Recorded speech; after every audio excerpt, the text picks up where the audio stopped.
जय हिंद दोस्तों। प्रदेश में जितने सारे बच्चे ट्रेनिंग कर रहे हैं सभी को दिवाली पे 7 दिन का छुट्टी मिलने वाला है। आप सभी को ये चीज़ पहले से पता होगी। लगभग लगभग ऑलमोस्ट सभी सेंटर पे ये चीज़ का ऐलान हो चुका है कि छुट्टी मिलने वाली है 7 दिन की। तो ये बहुत ही खुशी की बात है। दूसरा चीज़ ये है कि हम लोग का छुट्टी बंद हो गया है। यूपी पुलिस में जितने भी कर्मचारी हैं उनको छुट्टी नहीं मिलेगी। माननीय डीजीपी साहब का आदेश है कि छुट्टी बंद हो गई। तो ये समय आपके लिए गोल्डन पीरियड है, मज़ेदार है कि आप जाएंगे दिवाली पे अपने घर रहेंगे, लेकिन हम लोगों को ड्यूटी करना होगा।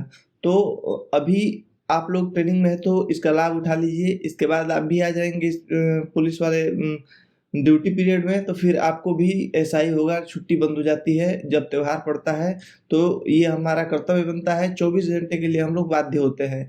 आज का ये वीडियो बनाने का मकसद ये है कि आपको छुट्टी मिल रही है 7 दिन की, लेकिन आपको घर जाने के बाद क्या चीज़ से बचना है, जो मैं पॉइंट्स बताऊंगा। इन पॉइंट पर बहुत बढ़िया से ध्यान देंगे आप लोग, और इन सब चीज़ों से बच के रहेंगे तो फिर आपकी छुट्टी सार्थक है। बहुत सारे ऐसे बच्चे, मुझे पता है संख्या है 60,000 से ऊपर, तो बहुत सारे बच्चे ऐसे हैं जो कि इसमें फंसेंगे। बहुत सारे ऐसे चीज़ हैं जो मैं पॉइंट बताऊंगा, इन पॉइंट को लेके मतलब चिंताग्रस्त होंगे, जाएंगे तो ऐसा हो जाएगा उनके साथ। लेकिन आप लोग को मैं बता दे रहा हूँ, इन चीज़ पे आप लोग का फोकस रहेगा, ध्यान रहेगा, फिर आपके साथ कोई दुर्घटना नहीं होगी।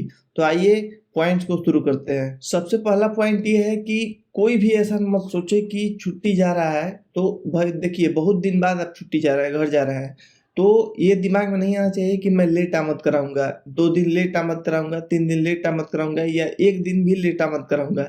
ऐसा दिमाग में कदापि आपके नहीं आना चाहिए, क्योंकि ये आपके लिए बहुत नुकसानदायक हो जाएगा। अगर आप छुट्टी पीरियड जो है, जितना छुट्टी रहेगा उतना छुट्टी जाइए। जब आमद का डेट है उस डेट को टाइम से आके आप आमद करा लीजिए, तो आपके लिए बहुत सही रहेगा। क्योंकि अभी आप लोग 2 साल के अस्थाई मतलब दौर में हैं। अस्थाई दौर, आप लोग एफिडेविट साइन किए होंगे वहाँ पे, जो बताया गया होगा, जिसमें लिखा गया होगा कि 2 साल की नौकरी आपकी अस्थाई है।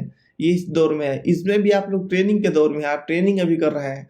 तो ये अगर आमद लेट कराते हैं, ये बहुत बड़ी अनुशासनहीनता होगी। अगर किसी को मन नहीं भी होगा, अगर छुट्टी गया है, अगर मन नहीं भी होगा उसको कि आना नहीं जाए, फिर भी उसको आना है, चाहे मन मार क्या है, जैसे भी है, छुट्टी के बाद से आपको वापस आना है। क्योंकि आपकी ट्रेनिंग आधा खत्म हो गई है, आधा ट्रेनिंग बची है। और दूसरी पॉइंट की बात करें तो गांव में जाने के बाद, अपने घर पे जाने के बाद पूरा समय अपने फैमिली के साथ स्पेंड करना है आपको। ये नहीं कि आप लोग ये रिश्तेदारी में, वो रिश्तेदारी में, उस दोस्त के यहाँ, इस दोस्त के यहाँ घूमने लगे, फिर दिक्कत हो जाएगा।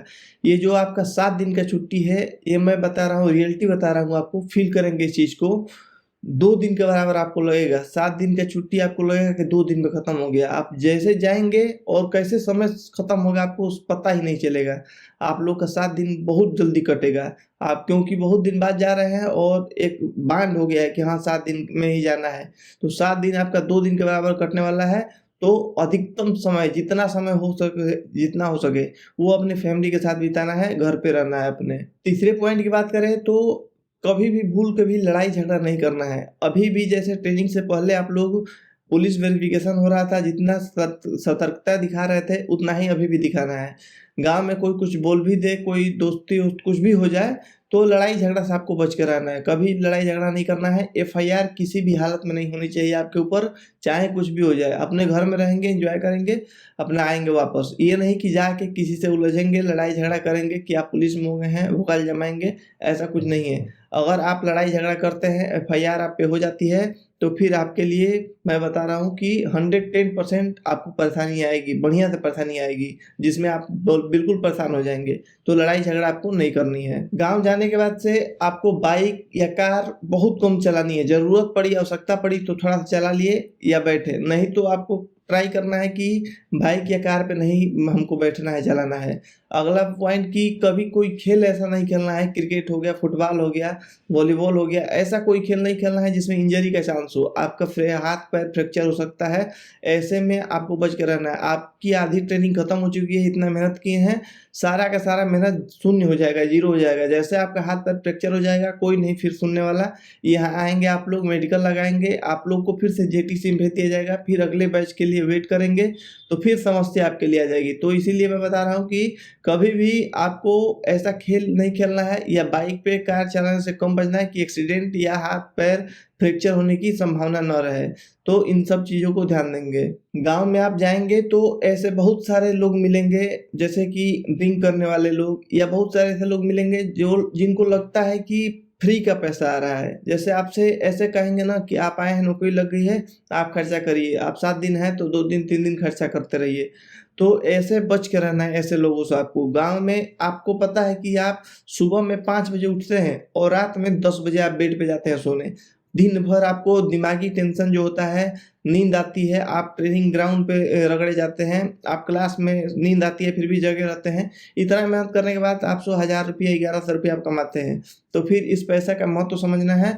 ऐसा नहीं करना कि कोई बोल दिया तो आप खर्चा करने लगे। नहीं, फ्री का पैसा नहीं आ रहा है, बहुत ही मेहनत का पैसा आ रहा है ये। तो इसको ऐसे अन्यथा जगह पे खर्च नहीं करना है जहाँ पे ज़रूरत ना हो। जहाँ ज़रूरत है वहाँ करें, जहाँ ज़रूरत ना हो। गाँव में कोई बोलता भी है तो मज़े-मज़े में लोग बोलते हैं और लोग अपना मतलब दिखाने के लिए, ईगो दिखाने के लिए कर देते हैं खर्चा। लेकिन नहीं करना है आपको खर्चा वैसे फालतू चीज़ पे, क्योंकि आपका पैसा बहुत मेहनत से आ रहा है।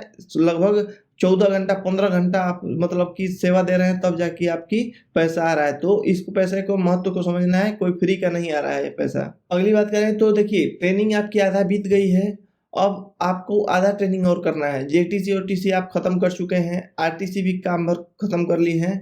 ट्रेनिंग का जो लास्ट का 1-2 महीना होता है वो तो ना के बराबर होता है। उसमें रनिंग भी 1 आध राउंड रनिंग हो जाएगी, 4 राउंड हो जाएगी तो हो जाएगी, नहीं तो रनिंग भी नहीं होती। उसमें क्या होता है, आपको जो राइफ़ल की सिखलाई होती है वो सारी होने लगती है। इसके बाद से आपका पीओपी की तैयारी होने लगती है। बहुत सारे मतलब कार्यक्रम होने लगते हैं लास्ट 1-2 महीने में, तो वो ट्रेनिंग समझ में नहीं आती। मतलब मेन असली जो दौर है वो स्टार्टिंग वाला और ये बीच वाला, ये वाला स्टेज से आप लोग गुज़र रहे हैं। तो इस चीज़ का ध्यान देना है कि ट्रेनिंग हमने आधा खत्म कर लिया है और आधा बचा है। इसके बाद से लाइफ़ टाइम कभी ट्रेनिंग नहीं करनी। लेकिन जहाँ आप लापरवाही करते हैं, आमद लेट कराते हैं, पैर हाथ फ्रैक्चर हो जाता है, कुछ एफआईआर हो जाता है, कुछ भी हो जाता है ऐसा कुछ जो बताया मैंने पॉइंट ऊपर, तो फिर आपको समस्या हो सकती है।